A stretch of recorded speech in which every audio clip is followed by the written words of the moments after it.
Үйдөн дарыланганда кетирилүүчү катачылыктар адистер айтып берет. Азыр көпчүлүк грипп болуп, үйдөн эле дарыланып жатат. Алар көбүнчө мурда дарыланып чыккандардын сунуштары менен. Андан сырткары интернетте тараган дарылануу ыкмаларын көп колдонуп жатышат. Айрыкча Клexan, гепарин сыяктуу дарыларды, антибиотиктер көп колдонулууда. Бейтаптарга антибиотиктер көп сунушталып жаткандыктан, стационарга келип түшкөндө аларга акыркы муундагы резервдик антибиотиктер да таасир этпей калып жатат. Бул тууралуу медицина илимдеринин доктору, Саламаттыкты сактоо министрлигинин штаттан тышкаркы башкы клиникалык фармакологу Аида Зурдинова президент Сооронбай Жээнбеков менен жолугушкан учурда билдирген.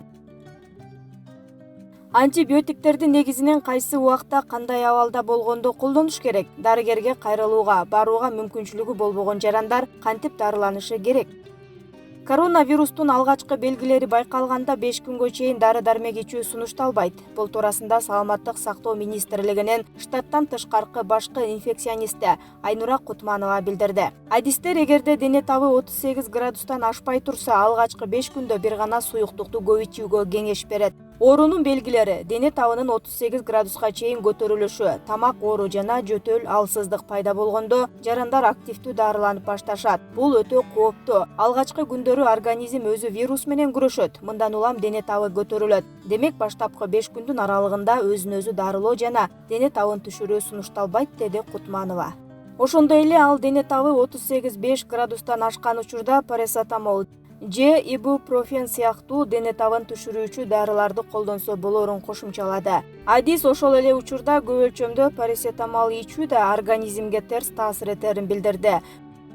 Өз алдынча дарылануудагы катачылыктар, кемчиликтер тууралуу Саламаттыкты сактоо министрлигинин медициналык жардам көрсөтүүнү уюштуруу жана дары саясаты башкармалыгынын баш кадиси Гүласыл Сутуева Марал радиосуна айтып берди. Ал кандын аябай суюлуп кетиши ден соолукка кооптуу экенин белгилейт. Кан коюлуп кеткен болсо, аспириндин 4/1 бөлүгүн ичип койсо болот. Кан аябай суюлуп кетсе да зыян экенин эске алыш керек. Кан аябай суюлуп кетсе, кокус бир жерге урунуп же мурду канап кетсе, кан токтобой өлүмгө жеткириши да мүмкүн. Дарыны керек учурда ченеми менен ичсе гана пайдасы бар. Ашыкча колдонуп койсо зыяны көп болот. Адис гепарин менен дексаметазон дарыларын дарыгерлер стационарларда гана оор абалдагы бейтаптарга жазып берерин айтып, буларды үй шартында дарыгердин көрсөтмөсү жок ичпеш керектигин эскертти. Ал дексаметазон гормоналдык дары экенин кошумчалады. Гүласыл Сутуеванын айтымында, антибиотиктер вирусту дарылоодо колдонулбайт.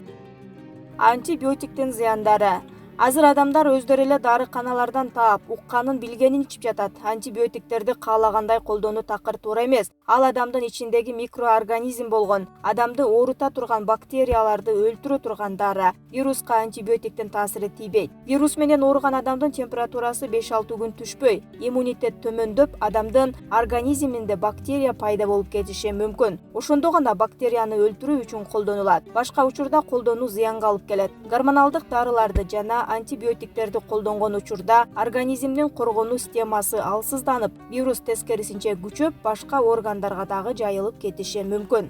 Ошондой эле көпчүлүк азитромицин, сефтраксон сыяктуу бир нече антибиотикти бир эле мезгилде ичип жатат. Антибиотик бактерияны өлтүрүү үчүн колдонулган уулуу зат. Кандайдыр бир деңгээлде адамдын организмине да терс таасирин тийгизет. Анткени ошол кичинекей нерсени өлтүргөн уу адамдын организмине да терс таасирин тийгизет, өлтүрөт. Анан ошо ууланып калган организм вирус менен күрөшө албай калып жатат. Үйдөн түрдүү антибиотиктерди колдонуп, организм таасир бербей, абалы оорулошуп калганда гана ооруканага барат. Буга чейин эле түрдүү дарыларды колдонуп, таасир этпей калгандыктан врачтар жаза турган антибиотик калбай, абалды оорулотуп жатат.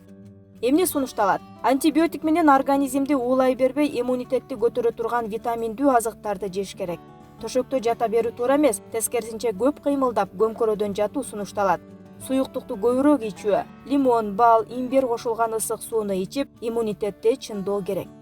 Окумуштуулар коронавирустан активдүү коргой турган азыктарды атады.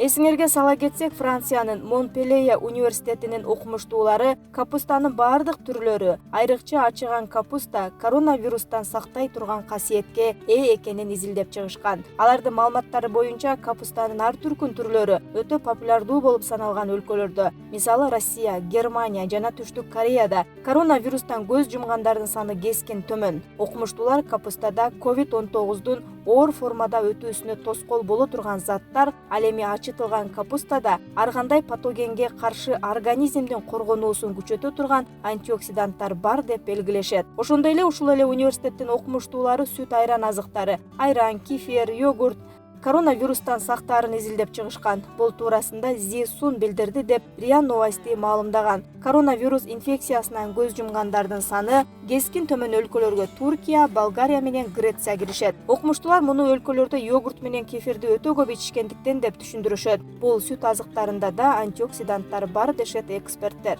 Монпелье университетинин профессору, француз изилдөөчүлөрүнүн жетекчиси Жан Буске тамактануу коронавируска каршы иммундук реакцияга таасир этет. Ошондуктан мен өз менюмду өзгөрттүм. Жумасына 3 ирет чийки капуста, 1 ирет ачытылган капуста жейм. А эртең менен кефир анан маринадталган жашылча менен тамактанам деген ал. Саламатсыздарбы, урматтуу көрүүчүлөр. Дагы бир жолу кечки убакытта кайрылуу жасашка дагы туура келип атат. Күндөн күнгө суроолор көбөйүп, биринчи көйгөй азыр значит психоз болуп атабыз. Кичине жыт жоготуп тайымдуу болсок эле баардыгыбыз тревога болуп, башыбызды дубалга урганы калдык да. Ошого азыр вынужден обратиться еще раз. Значит, ковид боюнча, политика боюнча сүйлөшпөй эле туруңуздарчы, бир комедия көрүңүздөрчү, сериал көрүңүздөрчү, кечке ачып алып эле мынанча адам жугузуптур, мынанча адам өлүптүр, пневмониядан мынанча адам өлүптүр, ковидден мынанча адам өлүптүр деп, статистикада мынанча деп.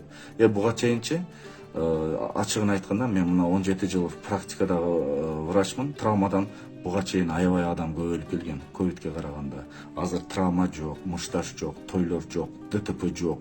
Кудай кааласа бардыгы жакшы. Мурунку жылга салыштыруу смертность мен азыр айтайын азыраак. Ошон үчүн мындай психоз болбой эле, нервти абайлай эле туугандар. Бир кино көргүлөчү, комедийный кино. Кечке интернетте, ютубта ковидти көрө бербегилечи. Баардыгыңар эле ковид көрүп алып эле азыр кичине эле жыт жоготуп койсоңор эле мен мынандай болуп калдым, мен мынандай болуп калдым деп эч нерсе болуп калган жоксуңар. Жыт кайтат, бир жуманын ичинде кайтат, таям кайтат, кичине жөтөл болсо басылат. Бар жогу жакшы болот, все путем.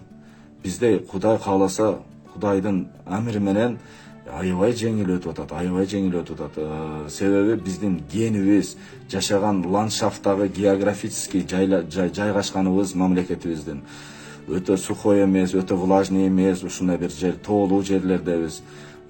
Микробу жок тоолор деген ырларыбыз бар, тоолорубуз бар. Ошон үчүн биздин генетикабыз ушуга байланыштуу экен. Биз тамактарды аябай жакшы жейбиз, Европага окшобой. Биз бир күндө бир койду жеп коебуз, түнү менен элечи кыргыздарыбыз. Анан эч кыжалатчылыктын кереги жок, сураныч силерденчи. Ковидти укпай эле койгула, саясатка аралашпай эле койгула, бир кино көргүлөчү, жатып алып эле мына ооруп атсаңар дагы кино эле көргүлөчү, ойду алысыраак кылып. Жаман психоз көбөйүп кетти. Азыр мага чалып эле валерьянка ичсем болобу, глицин ичсем болобу, карбамазепин ичсем болобу, амитриптилин ичсем болобу деп эле баардыгы эле противоэпилептический антипсихотропный дарыларды эле сурап атышат. Кереги жок эч нерсе, просто кино көрүп аласыгыла, жакшына бир тема таап сүйлөшкүлө, же бир китепти ачып алып окусаңар 15 мүнөттөн уктап каласыңар. Кечке эле өлүп каламбы, эмне болуп каламбы деп. Өлүп кала турган адам без ковидтан өлүп калып атат. Ошон үчүн эч кыжалат болбогулачы кыргыз. Психолог аалымдардын зарыл сунуштары. Коронавирус жөнүндөгү кабарлардан өзүңүздү четке алыңыз. Себеби бул жөнүндө билишиңиз керек болгон нерселердин баарын билип болдуңуз. Бул вирустун себебинен каза болгондордун саны жөнүндөгү кабарларга кызыга бербеңиз. Анткени бул футбол ойуну эмес да, анын жыйынтыгына кызыксаңыз. Андыктан ушундай экен, мындан сактаныңыз. Интернеттен бул жөнүндө кошумча маалыматтарды издебеңиз. Анткени бул нерсе көңүлүңүздү чоктуруп жиберет. Башкаларга коркунучтуу жана кайгылуу кабарларды жиберүүдөн алыс болуңуз. Себеби мындай кабарларды көтөрө албаган адамдар бар. Аларга жардам берем деп сиз аларды башка ооруларында козгоп, депрессияга түшүрөсүз. Үйдө отуруп же Куранды окуп, эртең менен кечинде окулуучу зикир дубалары менен өзүңүздү коргоңуз. Балдар үчүн ар кандай кызыктуу оюндарды ойлоп табыңыз. Мисалы, ким билет оюну же математикалык машыгууларды, акыл эсти курчтай турган көнүгүүлөр сыяктуу. Алар менен пикир алмашып, аларды угуңуз жана аларга пайдалуу, максаттуу хикаяларды айтып бериңиз. Колуңузду дайыма жууп туруңуз. Үйүңүздөн зарыл учурлардан башка нерселерге чыгып кетпеңиз. Жакшы маанайда болуу иммундук системаңызды чыңдоого жардам берсе, ал эми төмөн маанай иммундук системаңызды начарлатат жана вирустарга каршы күрөшө албай турган кылып коет. Карантин убактыны дүйнөңүзгө жана акыретиңизге пайдалуу болгон нерселер үчүн олжо экендигин билип алыңыз. Мисалы, Куран окуу, зикир, тахажжуд намазы, китеп окуу, балдарыңыздын сабактарын текшерүү, үй бүлөңүзгө жардам берүү сыяктуу маанилүү нерселерди жасоо. Баарынан да Аллах Таала бул ооруну албетте жок кылып, жашоонун кайрадан калыбына келерине ишениңиз. Жараткан Алла Тааладан ушул кайгыны ушул үммөттөн алып салууну жана жамандыктан коргонууну суранабыз. Ушул оорудан жапа чеккендерди тезирээк сакайып кетишин, ошондой эле ушул оорудан улам каза болгон мусулмандарды ырайымына алышын сурайбыз деп билдирилет.